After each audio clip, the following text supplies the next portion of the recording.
ভাবুন তো একবার, গোটা বিশ্ব একটা জলজান্ত টাইম বোমার ওপর বসে আছে, আর সেই বোমার টিকটিক আওয়াজ এখন আর কোনো গোপন ল্যাবরেটরিতে নয়, সরাসরি শোনা যাচ্ছে তেহরান আর ওয়াশিংটনের রাজপথ থেকে। ভূ রাজনীতির দাবার বোর্ডে কাদা ছোড়াছড়ি তো রোজই হয়, কিন্তু চালটা যখন এক পক্ষ থেকে আসে রক্তের বদলা রক্ত, আর অন্য পক্ষ থেকে জোরালো জবাব আসে পৃথিবীর বুক থেকে মুছে দেবার মতো বোমাবাজি, তখন বুঝতে হবে দুনিয়ার শান্তি আর স্থিতিশীলতার আয়ও ফুরিয়ে এসেছে। আজ দাঁড়িয়ে আমরা যে বাস্তবতার মুখোমুখি তা কিন্তু এক ভয়ঙ্কর বিশ্বযুদ্ধের পূর্বাভাস। একদিকে তেহরানের মসনদে বসে বাবার লাশের সামনে দাঁড়িয়ে খামেনেইয়ের ছেলের হুঙ্কার, আর অন্যদিকে হোয়াইট হাউসের ওভাল অফিসে বসে ডোনাল্ড ট্রাম্পের কড়া হুমকি। এই দুয়ের জাঁতাকলে পড়ে আজ কাঁপছে গোটা এশিয়া এবং বিশ্ব অর্থনীতি। ইতিহাসের চাকাটা খুব দ্রুত ঘুরে গেল। তেহরানের বুকে আমেরিকার তৈরি নিখুঁত মিসাইল আর ইসরায়েলের বিধ্বংসী ড্রোন যখন ইরানের সুপ্রিম লিডার আয়াতোল্লাহ আলী খামেনেইয়ের খাস দপ্তরে আছড়ে পড়েছিল, তখনই মধ্যপ্রাচ্যের ভূ রাজনীতিতে একটা যুগান্তকারী ভূমিকম্প হয়ে যায়। মাসের পর মাস ধরে ইরান সেই ধাক্কা সামলানোর চেষ্টা করেছে, আর অবশেষে যখন তেহরান, কোম, মাশহাদ থেকে শুরু করে ইরাকের নাজাফ আর কারবালার রাজপথে কোটি কোটি মানুষ ভিড়ে নেমেছে খামেনেইয়ের শেষকৃত্যে, তখন মঞ্চে এলেন ইরানের নতুন ক্ষমতার কেন্দ্রবিন্দু আলী খামেনেইয়ের ছেলে মোজতবা খামেনি। তিনি কিন্তু স্রেফ শোক প্রকাশ করতে আসেননি, তিনি এসেছেন একটা লিখিত মৃত্যুর পরোয়ানা নিয়ে, যা তিনি সোশ্যাল মিডিয়া থেকে শুরু করে ডিপ্লোম্যাটিক মহলে ছড়িয়ে দিয়েছেন। তার পরিষ্কার কথা হলো যে বাবার রক্তের বদলা তারা নেবেই, এবং এটা কোনো ব্যক্তিগত রাগ নয়, এটা ইরানের অস্তিত্বের লড়াই। কিন্তু ওয়াশিংটন কি এই হুমকিতে ভয় পেয়ে ঘরে লুকিয়ে আছে? একেবারেই না। হোয়াইট হাউসের মসনদে বসা ডোনাল্ড ট্রাম্পের স্বভাব তো আমরা সবাই জানি, তিনি ইটের জবাব পাটকেলে নয়, একেবারে পরমাণু বোমার ওজনে দিতে ভালোবাসেন। খামেনেইয়ের ছেলের এই চরম হুঁশিয়ারির ঠিক 24 ঘন্টা আগে ট্রাম্প আমেরিকার সংবাদ মাধ্যমকে দেওয়া এক সাক্ষাৎকারে একটা মারাত্মক গোপন কথা ফাঁস করে দিলেন। ট্রাম্প বুক ফুলিয়ে বললেন যে তিনি জানেন তিনি বহু বছর ধরে ইরানের হিট লিস্টের 1 নম্বরে আছেন, কিন্তু ওরাও ভালো করে জেনে রাখুক তিনি তার সেনা অফিসার এবং সরকারি কর্তাদের করার নির্দেশ দিয়ে রেখেছেন যে ইরান যদি তার গায়ে একটা আঁচড়ও কাটে, তবে ইরানকে এমন স্তরে নিয়ে গিয়ে বোমাবাজি করে গুড়িয়ে দেওয়া হবে যা মানব জাতির ইতিহাসে এর আগে কখনো দেখেনি। এই যে চোখের বদলে চোখ আর বোমার বদলে ধ্বংস, এই দুই রণহুঙ্কার বিশ্বকে এক চরম সংকটের দিকে ঠেলে দিচ্ছে। ইরানের রাজনীতিতে সুপ্রিম লিডারের পদটা কিন্তু স্রেফ কোনো রাজনৈতিক পদ নয়, ওটা হলো একটা আধ্যাত্মিক এবং সামরিক ক্ষমতার সর্বোচ্চ চূড়া। ভয়াবহ আমেরিকা ইসরায়েলি যৌথ হামলার পর ইরানের ভেতরে যে ক্ষোভটা জমাট বেঁধেছিল তা মোজতবা খামেনেইয়ের বার্তার মাধ্যমে লাভা হয়ে ফেটে পড়ল। মোজতবা তার লিখিত বার্তায় স্পষ্ট করে দিয়েছেন যে এই বদলা নেওয়াটা অবধারিত। তিনি লিখেছেন যে তারা এই অপরাধী এবং কলঙ্কিত খুনিদের হাত থেকে তাদের শহীদ নেতা এবং এই যুদ্ধের সমস্ত শহীদের রক্তের বদলা নেবার শপথ নিচ্ছেন। এই প্রতিশোধ অনিবার্য এবং এটা সফল হবে। এই লড়াই তিনি বা অন্য কোনো সরকারি আধিকারিক বেঁচে আছেন কি মরে গিয়েছেন তার উপর নির্ভর করে না। তারা থাকেন আর না থাকেন, ইরানের এই প্রতিশোধের আগুন অপরাধীদের পুড়িয়ে খাক করবে। এই একটা কথাতেই পরিষ্কার যে ইরান এখন আর কোনো প্রথাগত কূটনৈতিক আলোচনার রাস্তায় হাঁটতে রাজি নয়। তেহরান থেকে বাগদাদ পর্যন্ত কোটি কোটি মানুষের এই যে জমায়েত, একে মোজতবা শত্রু বিধ্বংসী ঐতিহাসিক জনজোয়ার বলে আখ্যা দিয়েছেন।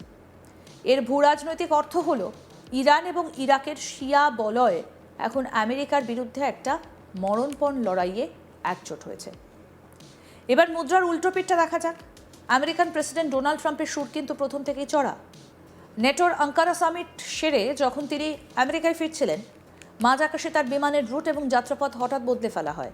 হোয়াইট হাউস পরে স্বীকার করেছে যে ইরানের পক্ষ থেকে ট্রাম্পকে মাঝ আকাশেই উড়িয়ে দেবার বা হত্যা করার একটা বড় সড় ষড়যন্ত্রের আঁচ পেয়েই এই চরম সুরক্ষামূলক ব্যবস্থা নেওয়া হয়েছিল।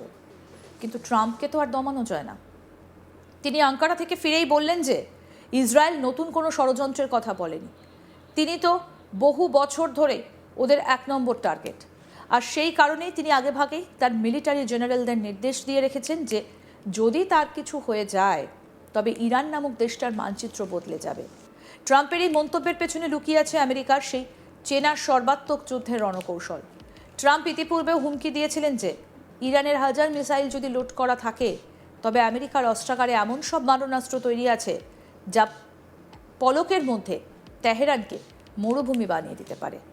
ট্রাম্পের এই ঔদ্ধত্য এবং অহংকার মধ্যপ্রাচ্যের আগুনকে আরও বেশি উস্কে দিচ্ছে। কি বলেছেন ডোনাল্ড ট্রাম্প, আসুন শুনি। It's 5.2%. You know what a race car driver is? 1/10 of 1%. A bull rider, that looks pretty dangerous to me. It's 1/10 of 1%. No, it's 5.2% is you don't make it. You should have told me you're an excellent reporter. You should have told me that years ago. Maybe I wouldn't have run. It's a very dangerous profession. No, I'm number one on the list for Iran.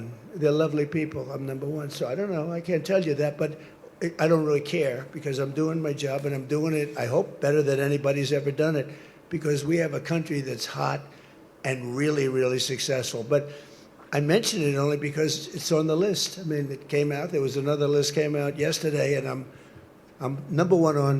I like being number one on TikTok better, but I'm number one on the list for killing. It's 5.2%. You know what a race car driver is? 1/10. আমেরিকার ইরানের এই লড়াই কিন্তু শুধু ওই দুটো দেশের মধ্যে সীমাবদ্ধ থাকবে না।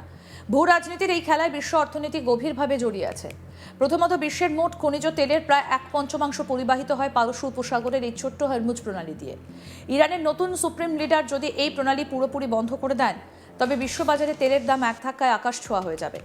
তেলের দাম বাড়া মানেই জাহাজের ভাড়া বাড়বে, বিমানের টিকিট মহার্ঘ হবে, আর তার সরাসরি প্রভাব পড়বে সাধারণ মানুষের রান্নাঘরের আলু পটল থেকে শুরু করে সমস্ত নিত্য প্রয়োজনীয় জিনিসের দামের ওপর। শেয়ার বাজারের ধস থেকে শুরু করে পরমাণু যুদ্ধের কালো মেঘ সবকিছুই এর সঙ্গে সম্পর্কিত। ইরান যদি দেখে যে ট্রাম্পের নির্দেশে তাদের দেশ স্তরে স্তরে বোমাবাজির শিকার হচ্ছে, তবে তারা তাদের গোপন পরমাণু ভান্ডার খুলে দিতে দুবার ভাববে না। আর ইরান পরমাণু বোমা ছুড়লেও ইসরায়েল চুপ করে বসে থাকবে না। এই মহাযুদ্ধে কিন্তু ব্যাকস্টেজে বসে আছে আরও দুটো বড় খেলোয়াড়, রাশিয়া এবং চীন। ইরান একা নয়। গত কয়েক বছরে রাশিয়া ইউক্রেন যুদ্ধের সময় ইরান যেভাবে ড্রোন আর মিসাইল দিয়ে মস্কোকে সাহায্য করেছে, তাতে পুতিন সরকার এখন ইরানের ওপর ভীষণভাবে নির্ভরশীল। অন্যদিকে চীন হলো ইরানের তেলের সবথেকে বড় খদ্দের। ফলে আমেরিকা আর ইসরায়েল যদি যৌথভাবে ইরানের ওপর বড়সড় হামলা চালায়, তবে রাশিয়া এবং চীন কখনোই হাত গুটিয়ে বসে থাকবে না। তারা অর্থনৈতিক এবং সামরিকভাবে ইরানের পেছনে এসে দাঁড়াবে। অর্থাৎ মধ্যপ্রাচ্যের এই ছোট আগুনটা মুহূর্তের মধ্যে একটা বৈশ্বিক রূপ নিতে পারে, যেখানে একদিকে থাকবে আমেরিকা, নেটো আর ইসরায়েল, আর অন্যদিকে থাকবে ইরান, রাশিয়া, চীন এবং উত্তর কোরিয়ার মতো দেশগুলো। এই সময়টা হয়তো ইতিহাসের পাতায় একটা কালো অধ্যায় হিসেবে লেখা থাকবে, যখন খামেনেইয়ের ছেলে মোজতবা বলেন যে তারা রাজপথে থাকুন আর না থাকুক, প্রতিশোধ আসবেই। তখন বোঝা যায় যে এই লড়াই কোনো ব্যক্তি বিশেষের মধ্যে আটকে নেই। এটা একটা আদর্শগত, ধর্মীয় এবং ভূ রাজনৈতিক প্রতিহিংসার রূপ নিয়েছে, যা শতাব্দীর পর শতাব্দী ধরে চলে আসছে। আর ডোনাল্ড ট্রাম্পের মতো একজন অননুমেয় নেতা যখন আমেরিকার চাবিকাঠি হাতে নিয়ে বসে আছেন, তখন যে কোনো মুহূর্তে একটা ভুল সিদ্ধান্তের কারণে পৃথিবীর অর্ধেক ধ্বংস হয়ে যেতে পারে। আজ ইমাম রেজার দরগায় খামেনেইয়ের দেহ হয়তো মাটিতে মিশে গেছে, কিন্তু তিনি যে উত্তপ্ত রাজনৈতিক উত্তরাধিকার তার ছেলের হাতে আর যে প্রতিরোধের আগুন তার অনুগামীদের বুকে রেখে গেলেন, তা সহজে নির্বাণ নয়। আরও আপডেট পেতে দেখতে থাকুন আজ তাক বাংলা, সাবস্ক্রাইব করুন।